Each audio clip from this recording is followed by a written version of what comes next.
this imagined African city, and I actually want to kind of challenge that vision that we have of a future African city, that aspiration.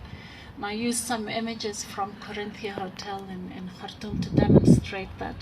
So visions of Wakanda seem to dominate our thinking of the future of African cities. Markets interspersed with African-inspired high-rise glass and steel structures, materials, colors, textures. Wakanda, partially realized or mere plans, is the aspiration of many cities in emerging African economies.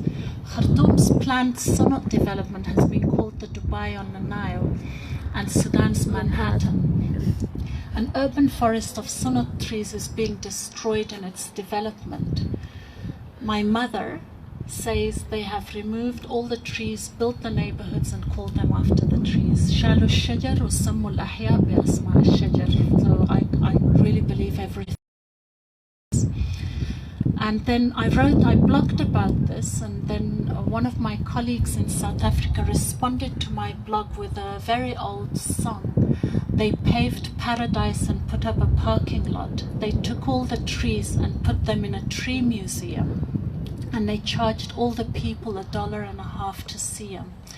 And she wrote, "Let us keep up the engagement and activism and reflection and imagining and experimenting.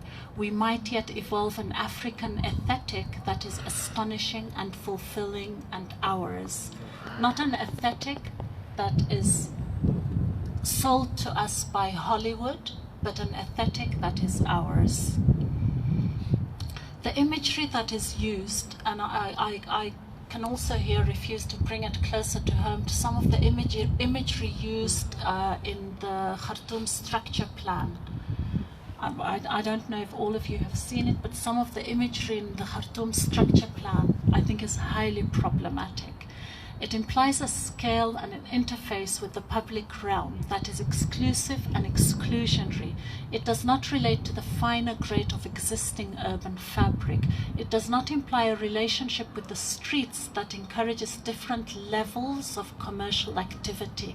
من الزول اللي بيفرش في الشارع لغاية البيج malls. We need to cater for everyone. The imagery in terms of architectural character, infrastructure, massing, and implied materiality is highly problematic and lacks sensitivity to climate and context. It demonstrates a lack of creativity and a lack of imagination. Smaller and more subtle interventions and successes are not as visible or compelling as the imagery linked with the future visions of cities that we see.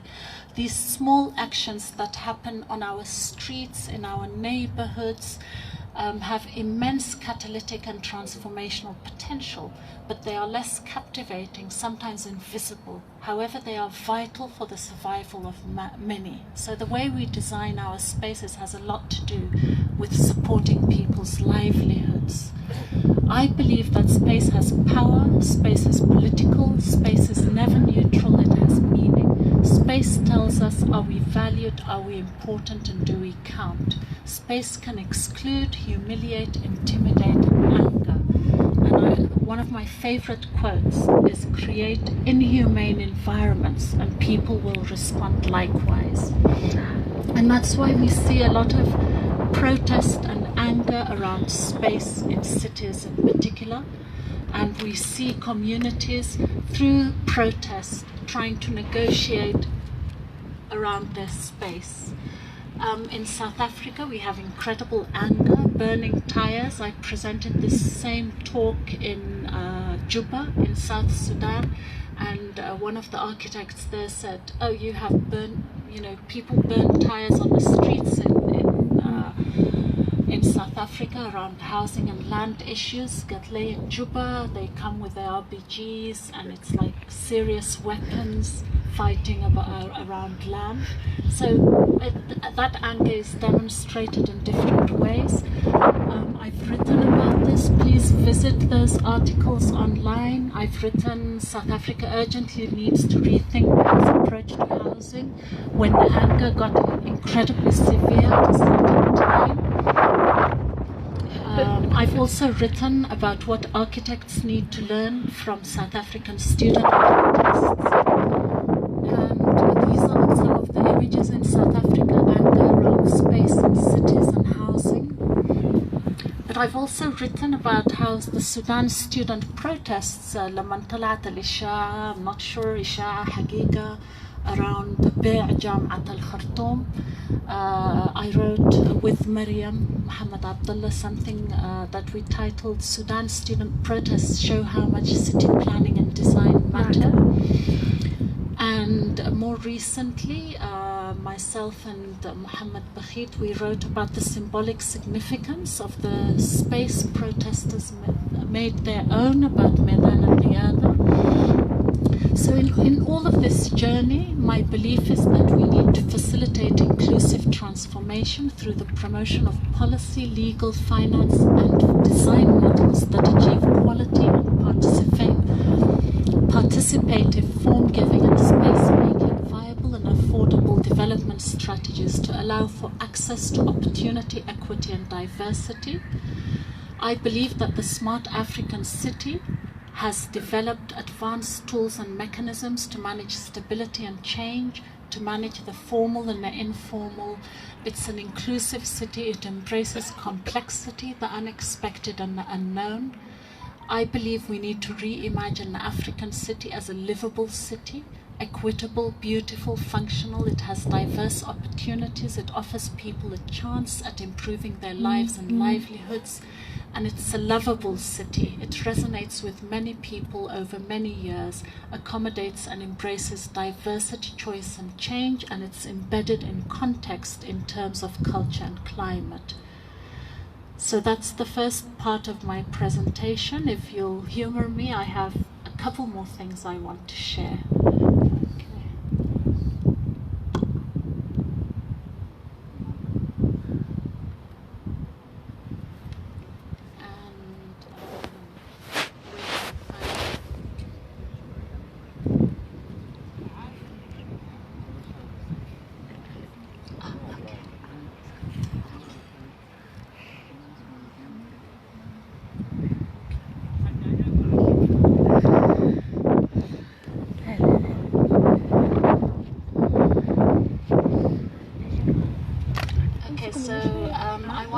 Conclude with two things, and I'll try and do it quickly. The first one is we've circulated a few of these. We're organizing, I'm chairing the organizing committee for this conference on appropriate technology. I would very much like you to look at the themes in the brochure. I would really appreciate it if you visit the website. You will see the themes range from agriculture to cities and space to policy to ethical practice. So the themes are very diverse. And the conference will be held in Pretoria in November 2020. The abstracts are due in January. Please submit your abstracts. If you do hold a master's degree, contact me to be a part of the review committee. You'll see that the themes are very diverse in terms of social, economic and cultural aspects around technology. And even some of the issues I've discussed now about neighborhoods and cities are reflected in the themes. They're very diverse, and you'll also see that SAF and the University of Khartoum are also partners in the organization of this conference, and I'm encouraging all of you to at least visit the website and see if you have something to participate with, and just reminding you that the abstracts are due very soon. So please do consider that. And I'll conclude with a few slides here that I'm actually going to read.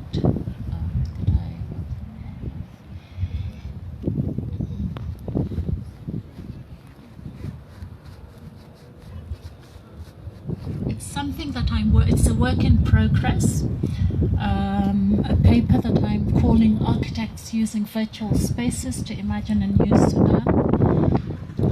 And it's something of a manifesto for the planning of cities, neighborhoods and buildings of the future. في السوشيال ميديا في فيسبوك كذا شفت كم مرة ناس بتنزل إنه كذا السودان الجديد, and a lot of it is Dubai inspired, and I think we can do better than Dubai. I really believe we can do better than Dubai, and that's why I'm presenting this manifesto, and I'll just read it. It's just five slides, so it's like 5 points. The glass and steel air-conditioned towers emerging in social media and what's being produced in our architectural institutions is not only problematic in environmental terms, but has implications on focusing on big capital and big players. In order for future developments to be inclusive of small and medium construction enterprises, the design and building heights need careful consideration. We need to consider materials that can be sourced locally, transported easily on smaller vehicles, carried by a maximum of 2 people, easily installed by unskilled laborers, and easily dismantled and reused if the need arises. Now, you might think I'm talking small buildings, but I'm not. If any of you want to see a larger building that has been designed using these principles, please look up the Campus Africa at the University of Pretoria, where the architect used these principles in constructing quite a large building or complex. Having said that, we do need higher densities. Increased densities means more opportunities for small businesses that can be supported on foot. Increased densities also means more viable transport systems and more economic service networks. High densities do not necessarily mean high-rise towers. High densities can be achieved through the careful use of medium-height perimeter blocks that are not only more appropriate considering the built heritage of the Sudan, but also more suitable to the job market and available materials and skills. In the hot, dry conditions of much of northern Sudan, considering what buildings and city space can contribute towards modifying the microclimate in urban areas is important.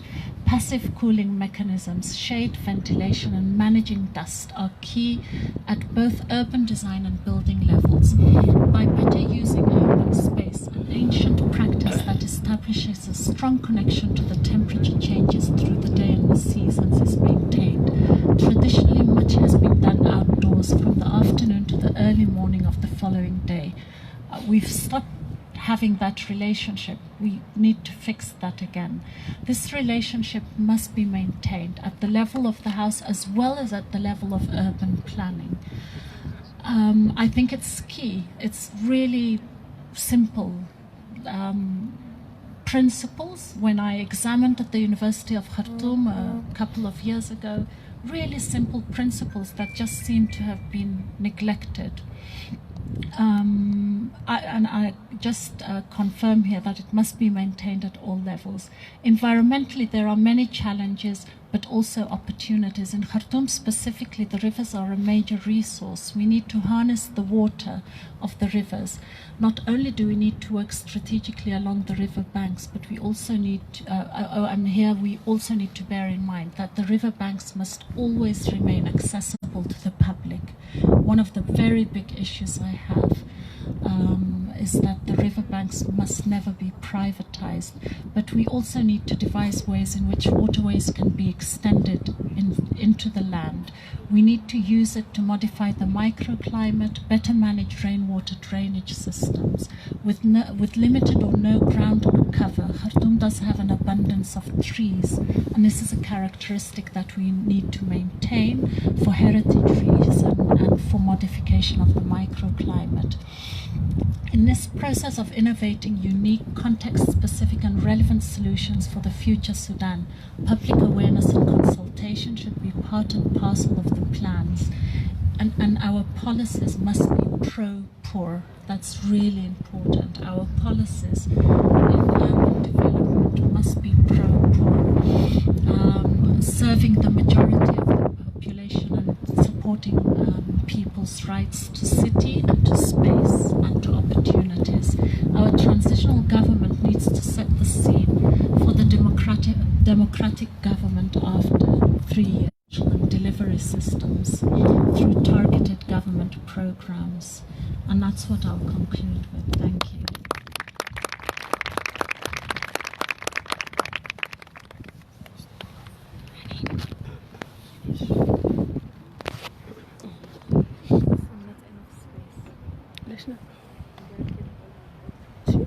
قفل يعني؟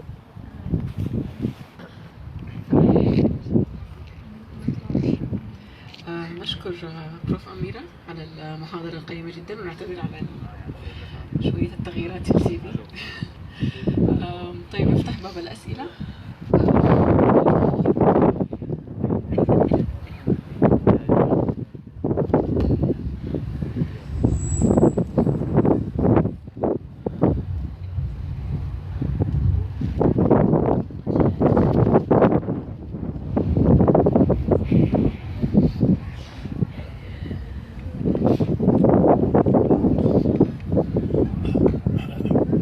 بسم الله الرحمن الرحيم. أنا اسمي محمد محجوب، وأنا جاي من يعني تعليمي في مجال السوشيال ساينس، يعني مجال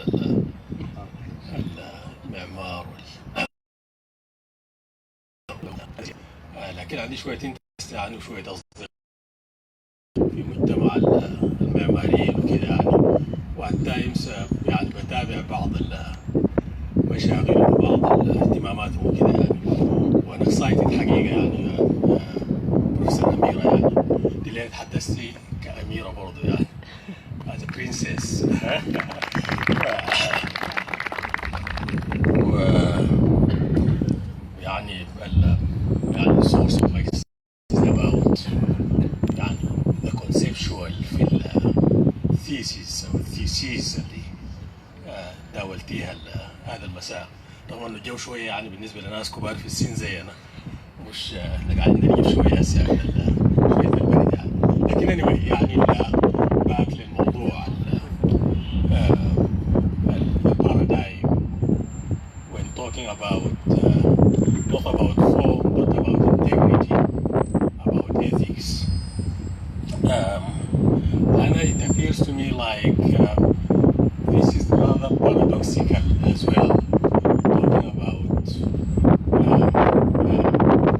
integrity, about ethics, but not about form. To me, لشخص مثلي يعني وش مدرب زيكم يعني في المجال، يعني architecture is rather about form. It's about a building, about something built, about a physical kind of something. بالتالي يعني أنا ألقى صعوبة في أنه يعني when you talk about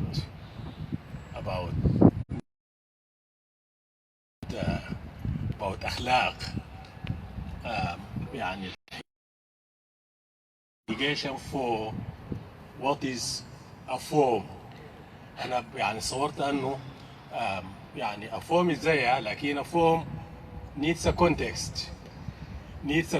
وبالتالي يعني الحديث بيبقى يعني ما فيش تناقض ما بين the need to be يعني to have يعني a sufficient base of integrity and ethics at the same time negating what is form. على حال يعني this is one issue. أنا thought برضو في البارادايم يعني إذا كان صحيح تحدث عن موضوع يعني presented as a paradigm, integrity and ethics should also lead us to something very much important, Professor. That's right to shelter. يعني الأخلاقية والصدقية يعني بتخلينا نحن برضو أمام مساءلة. يعني احنا we belong to a society وهي نسبة كبيرة من المواطنين من الناس ما عندهم access what we think at times is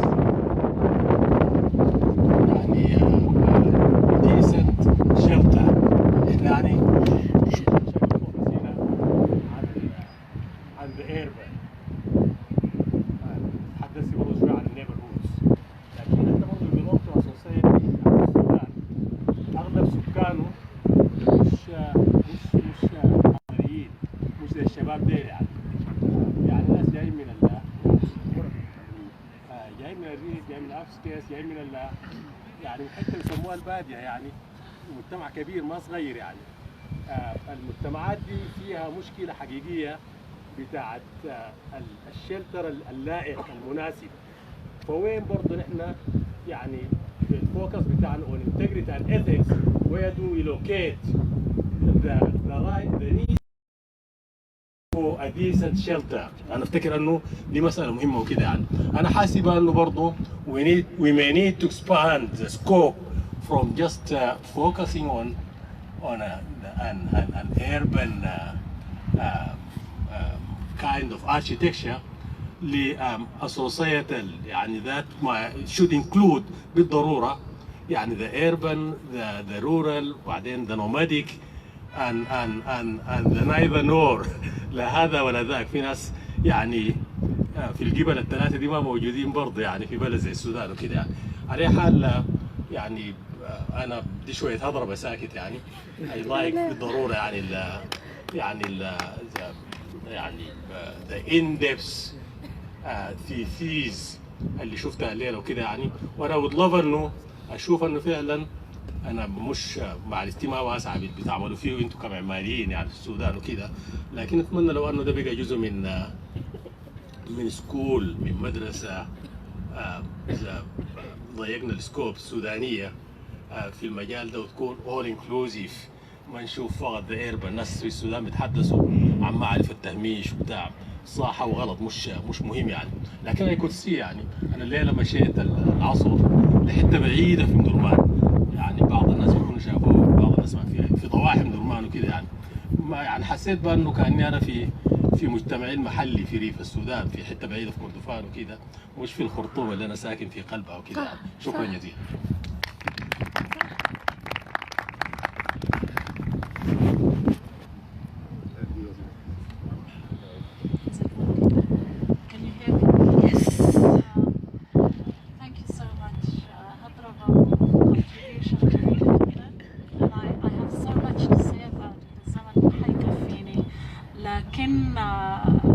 Form, you're right, architecture is about space, it's about form, but there's many ways to generate form. And I really challenge the way that some of us think about form and our obsession with form, as Prof. Agra advised me many years ago. I think form reflects our ethics, and form reflects our belief systems, and form and technology are never neutral. They're just not neutral.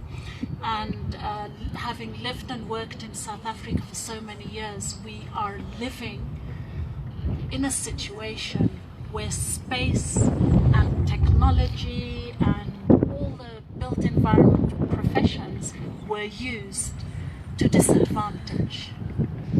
And that's something that for us in Sudan we really need to learn from.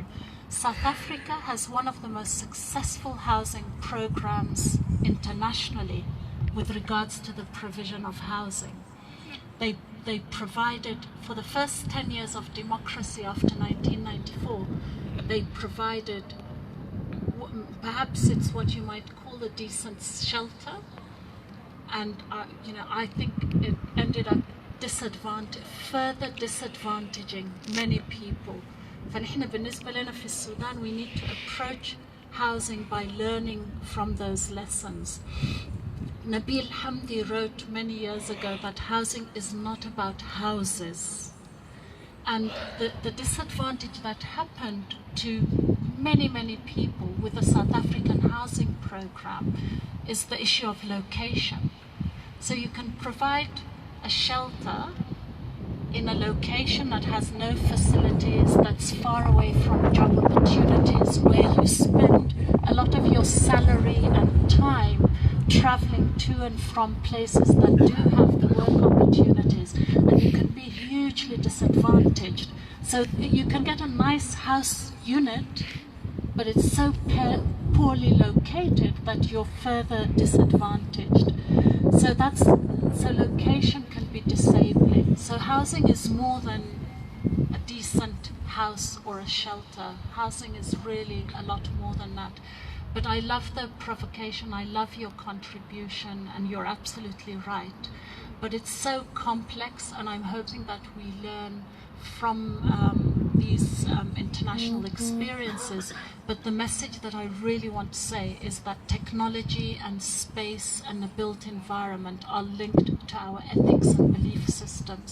And I live that daily in South Africa, because there was a particular belief system that disadvantaged blacks, and it continues to disadvantage poor people today in South Africa, and we can't seem to get out of it.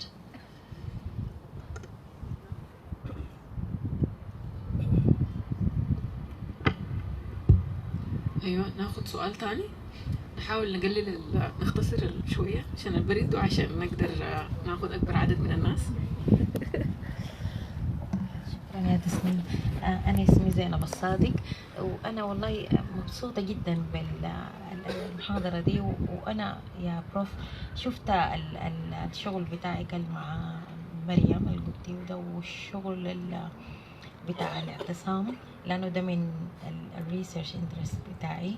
فقمت لقيت ما شاء الله عليك، انت دي الحاجه الوحيده بالمناسبه عن المواضيع دي الموجوده يعني مبذوله، فكتر خيرك.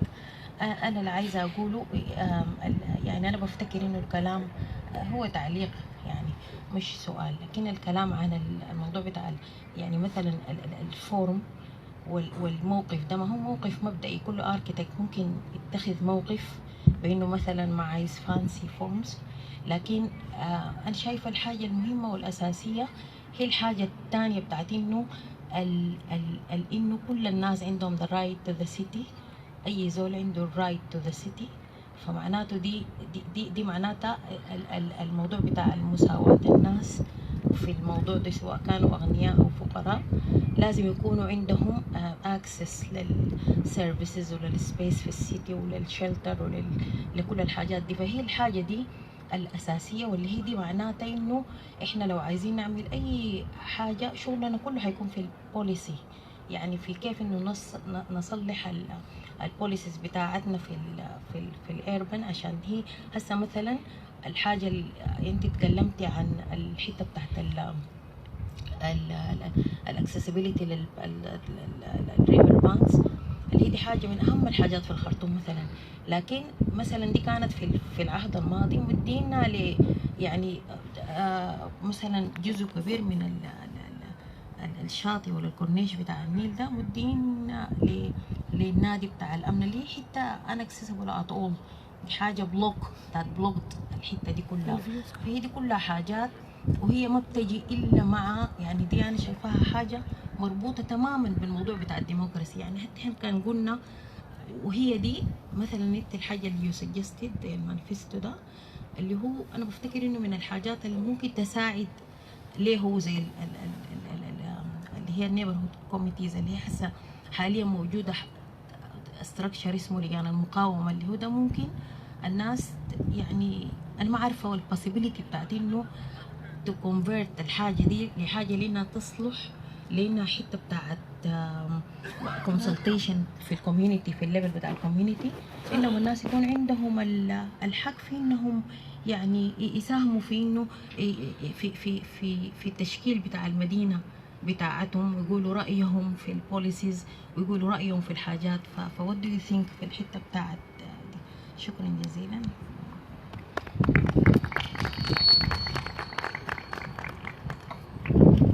ناخد سؤال تاني.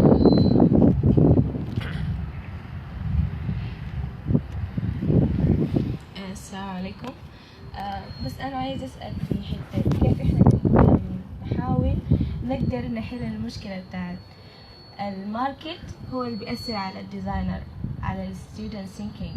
يعني إذا أنت قريت حاجة في حاجات مختلفة وهي يعني بيستخدموها أكتر زي الجلادينج، الحياة زي كده. وزي مشكلة أنا ما عارفة الناس دي كلها لاقتها ولا لأ، الأنوار اللي عاملينها في الكوبري بتاع الحديد. الأنوار دي مفروض تتعمل في ارتفاع يعني قريب شديد من الإنسان، فهي المفروض تكون في ناطحات سحاب مباني عالية وكده.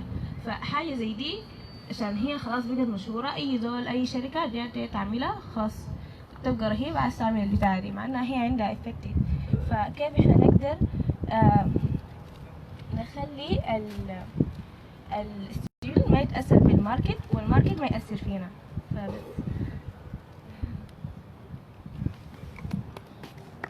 ناخذ سؤال واحد أخير. لا. فرصة للدكتورة ترد.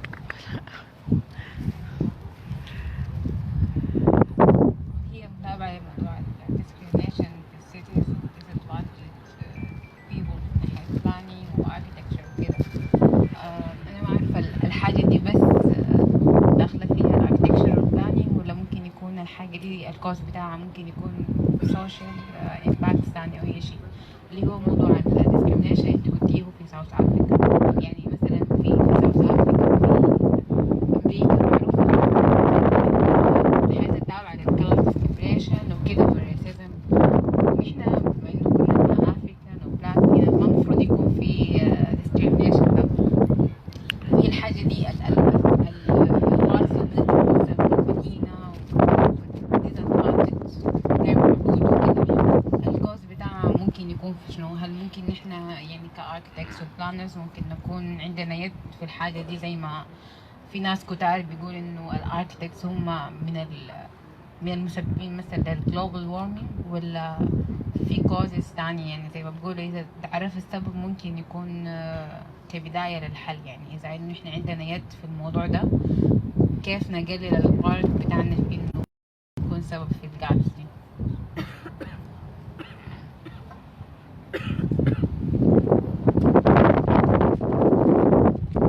شكرا لكم. شكرا كثير للتعليق.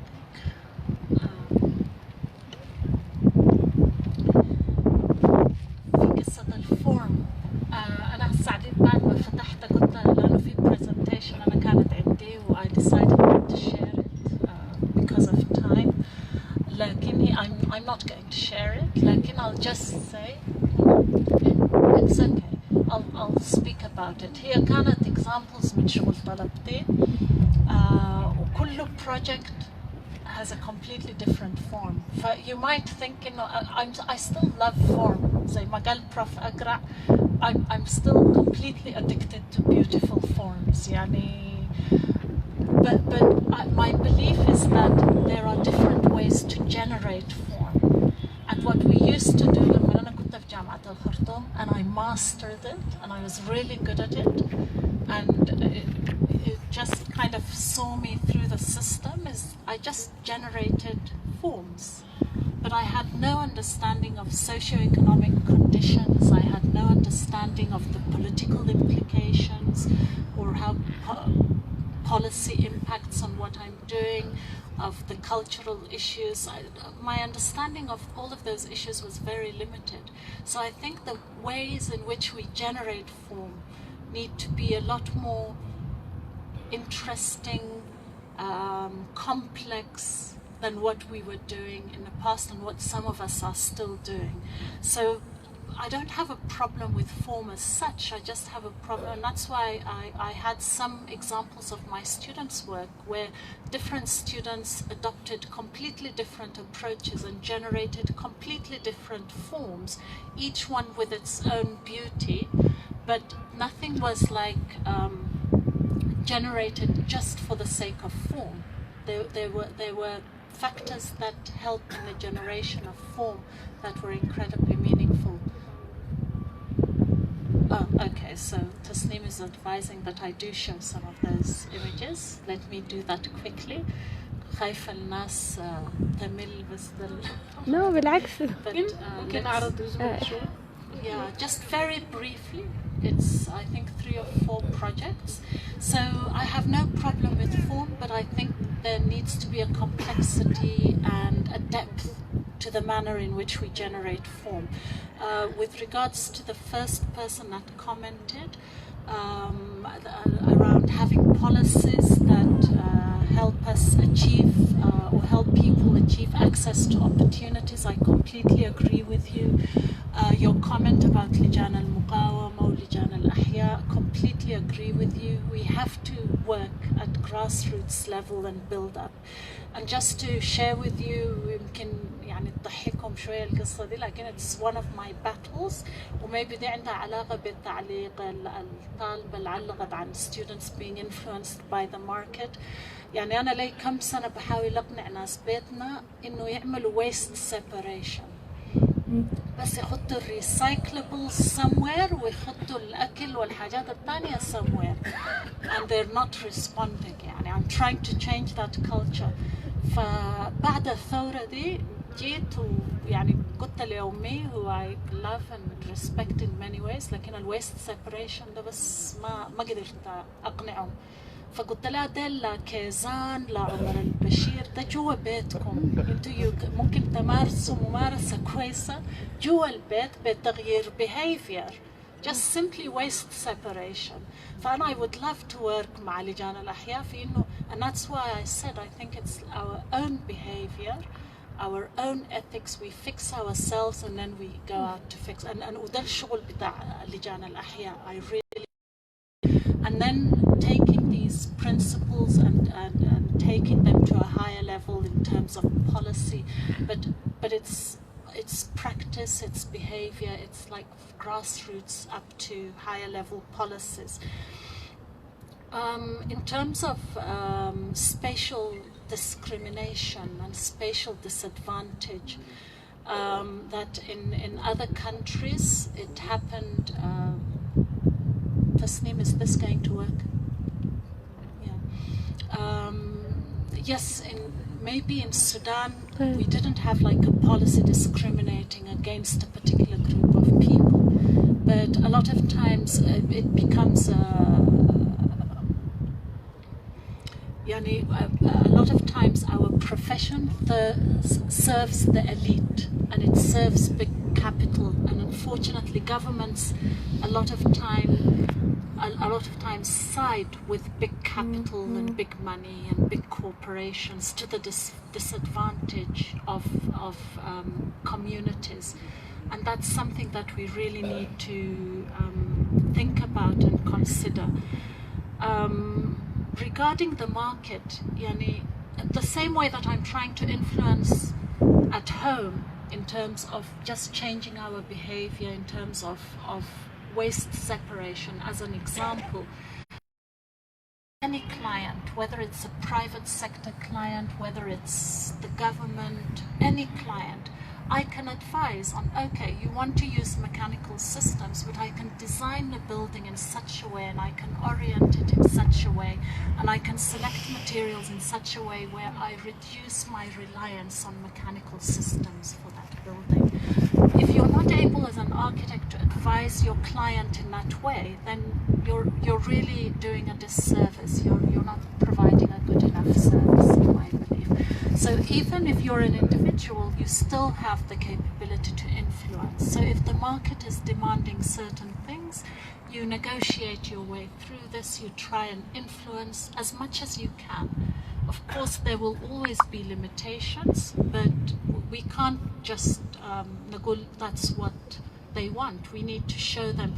A beautiful quote by also Oyten Bokhartamjua in the South African Citizen Manifesto for Change is, participation is not about asking people what they want, because people's wants are experientially determined. So people will say, okay, في السودان مثلا يقول لك أنا عايزة بلاط سيراميك. Our role as designers is other ways of doing this. This is an option, this is an option. But people will say one thing because that's what they know. So participation is not asking what do you want, it's showing people what the possibilities are. I hope that makes sense in terms of thank you so much. Let me see if I can find my other presentation with the student work, and maybe we can conclude with that here. Let's hope it opens.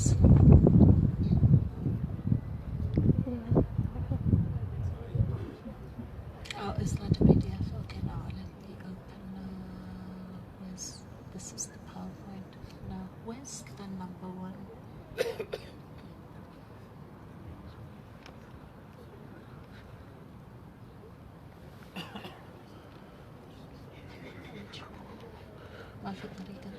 Nothing is opening.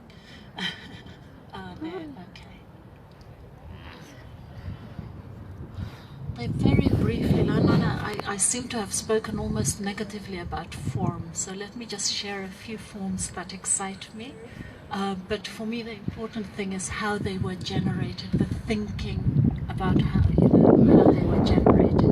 So this first example, hopefully it will open, is someone that worked in the northern parts of South Africa, looking at traditional ways of building and trying to use that to generate an architecture that was relevant, that was culturally appropriate.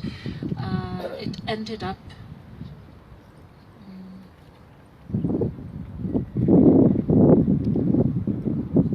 the PDF. Oh, if it's okay, let me just scroll through it. It's fine. Or let me go to view and full screen mode. Yeah. Okay, so he was looking at traditional forms and looking at the natural terrain and responding to the topography, and these are the kind of spaces you can see in that section and in the 3D that were generated. It was quite a beautiful, complex investigation. It wasn't something on the surface. He really looked at hierarchies of spaces, but also looking at African space, looking at the built culture in that particular context, and looking at hierarchies in terms of what is private and what is public. As I said, working with the natural terrain and working with traditional ways of building. So that was one example. The second example is looking at two nature reserves in Pretoria that were very harshly divided by a highway, and there was no ecological connection, no spatial link between the two nature reserves. And then when he looked at these images, it reminded him of the lungs, and he started using that as an analogy, looking at the lungs of the city and how they needed to connect to each other ecologically. And he ended up looking at bridges. So it was actually quite a large building, but that was ultimately designed, but it merged completely with the landscape, and the bridge, that connection that creates that ecological link, became a very important part of the design. So it wasn't just focused on producing a building, but it was addressing the whole kind of requirements of that natural area. Another example, this is the third project, is an education center, but this particular student looked at an educational facility in central Pretoria in a very high density. You can see the urban conditions in that image there, but also questioning the way in which we instruct and the way in which we educate, looking at educational systems and rethinking. And it was quite a beautiful study about the urban conditions as well as our educational systems. And she ended up designing a building that went vertically. It was a primary school in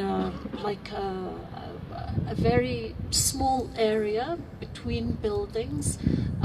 So then looking at this vertically, and it ended up generating a very beautiful architecture and a very interesting form, but it wasn't form for form's sake.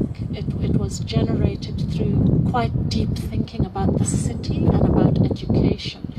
Another example, this is another project, is reusing industrial facilities.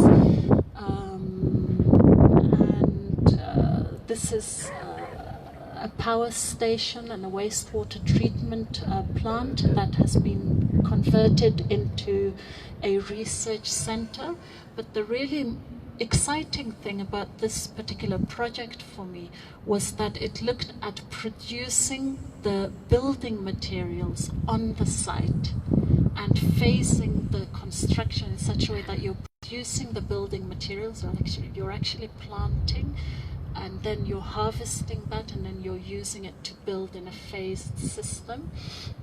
These are some of the explorations that this particular student did. I think they're beautiful explorations. And then he even, the actual dissertation, actual book he produced shows all of these calculations in great detail. How many hectares do we have? What can we produce in terms of the timber, the straw, the reeds for the walling, and so on? How long does it take to grow these materials? And then phasing your building process in such a way that you're planting, you're producing the building materials, and then you're building. So, this is just a fragment of quite an in-depth study that generated very particular forms. But again, it's a form that's generated out of that complexity, and that is all.